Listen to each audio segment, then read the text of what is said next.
இன்றைக்கி நம்ம குழந்தைங்களுக்கு ரொம்ப பிடிச்சமான ஒரு கோகனட் போட்டு ஒரு பிஸ்கட் பார்க்க போகிறோம். இது எப்படி செய்யலான்னு பார்க்கலாம் வாங்க. அதுக்கு வந்து 2 டேபிள் ஸ்பூன் அளவு பட்டர் எடுத்துருக்கிறேன். 2 கப்பு கோதுமை மாவு, 2 கப்பு கோதுமை மாவுக்கு நான் 1/4 கப்பு தான் தேங்காய் போட்டிருக்கேன். நீங்கள் கூடுதலாகவும் போட்டுக்கலாம் தேங்காய் ஃப்ளேவர் பிடிச்சிருந்தா. 1/2 கப்பு சீனி, உங்களுக்கு சீனி இன்னும் வேணும்னா 1 கப்பாக கூட போட்டுக்கலாம் நீங்கள். மாவுக்கு தேவையான அளவு உப்பு, 1/4 teaspoon baking soda, 1/2 teaspoon baking powder. இது எல்லாத்தையும் நல்லா ஃபஸ்ட்டு நல்லா பெசரி விட்டுக்கலாம் ஒன்றா. அதுக்கப்புறம் இதுக்கு தேவையான அளவு தண்ணி ஊற்றி நம்ம பிசையணும். ஒரேடியாக எல்லா தண்ணியும் ஊற்றக்கூடாது. கொஞ்சம் கொஞ்சமாக தேவைக்கேற்ப ஊற்றி நம்ம பிணைஞ்சோம்னா நம்ம கரெக்டான மாவு கிடச்சிரும்.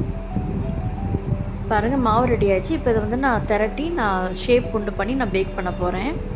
இது ரொம்ப ஈஸி செய்கிறதுக்கு. குழந்தைங்க ரொம்ப என்ஜாய் பண்ணி சாப்பிடுவாங்க. வெளியில் வாங்குகிற பிஸ்கெட்டை விட நம்ம வீட்டிலே செஞ்சு கொடுத்தோம்னா ரொம்ப ஹெல்த் வைஸ் ரொம்ப நல்லது.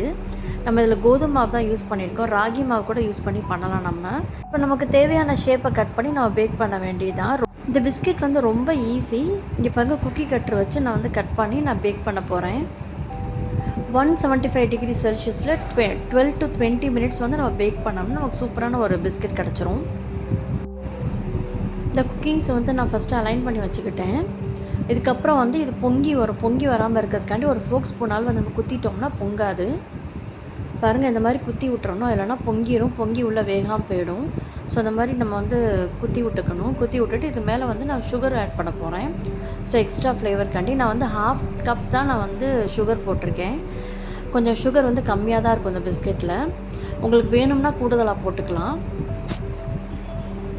பாருங்கள், இப்போ நான் பேக் பண்ண ஆரம்பிச்சிட்டேன். இது பேக் பண்ணதுக்கப்புறம் நமக்கு கொஞ்சம் ஆற விட்டு நம்ம எடுத்தோம்னா நம்ம கிறிஸ்பியான ஒரு பிஸ்கட் கிடச்சிடும் நமக்கு.